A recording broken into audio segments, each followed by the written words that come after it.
राम. सद्गुरू श्री ब्रह्मचैतन्य गोंदवलेकर महाराज यांचे प्रवचन 5 ऑक्टोबर. अभिमानाची पूर्णाहुती हाच खरा यज्ञ. पाण्याचा रंग कोणता म्हणून विचारले तर काय सांगता येईल?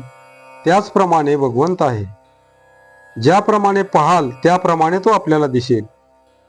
आपल्यामधल्या विकारामुळे तो आपल्याला निराळा दिसू लागतो. खरोखर भगवंताचे खरे स्वरूप जाणणारे विरळाच. ज्याचे विकार कमी त्याला भगवंताची प्रचिती जास्त. एकच राम चोहोकडे कसा असेल हे म्हणणे भ्रमाचे आहे. सर्व अवतार एका भगवंताचेच आहेत. नारायण हा लहानपणाचा अवतार आहे, कारण तो सर्वांचा आदी आहे.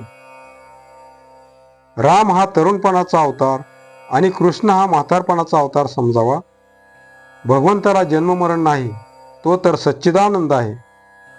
मग त्याचा जन्म कशाला करायचा असे काही जण विचारतात. एका घरामध्ये बाहेरच्या खोलीत पोरे दंगामस्ती आणि आरडाओरडा करत होती.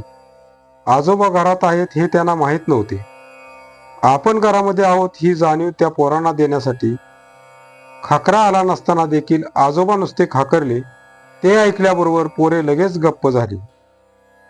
त्याचप्रमाणे भगवंताला जन्म नसून सुद्धा तो आहे ही जाणीव होण्यासाठी त्याचा जन्म करायचा असतो. भगवंत आहे ही जाणीव झाल्यानंतर आपण विषयामध्ये दंगामस्ती करणार नाही आणि तो बेताने भोगू.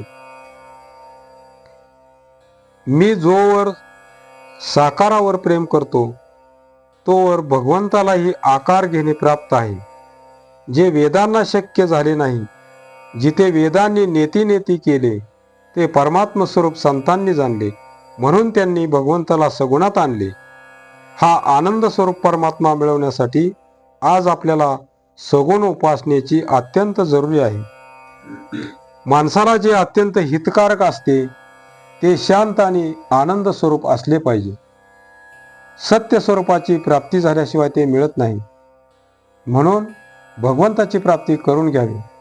विद्वत्ता अभिमान उत्पन्न करते, म्हणून विद्वत्ता आणि भगवंताची निष्ठा एके ठिकाणी सापडणे कठीण आहे. मीपणाच्या आणि अभिमानाची पूर्णाहुती देणे हाच खरा यज्ञ होय. निर्हेतुक कर्म करण्याने खरी सात्विकता उत्पन्न होईल आणि पुढे पूर्णाहुती दिली जाईल. अशा प्रकारे सर्वस्व अर्पण करणे हेच यज्ञाचे खरे सार होय. ज्याने स्वतःला ओळखले त्याने भगवंताला ओळखले. विकारांच्या अधीन न होण्यामध्ये मनुष्याचे खरे मनुष्यपण आहे. भगवंताच्या अधिष्ठानाशिवाय नुसती नीती ही पोरकी असते. ज्यात परमात्म्याचा विसर पडत नाही ती खरी चांगली बुद्धी आणि तो खरा सद्व्यवसाय.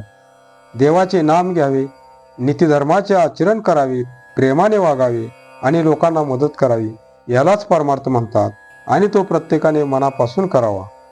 आजचे बोधवचन: प्रपंचात जशी आसक्ती असते तशीच रामचरणी ठेवणे हीच रामभक्ती होय. जानकी जीवन स्मरण जय जय राम. श्रीराम जय राम जय जय राम.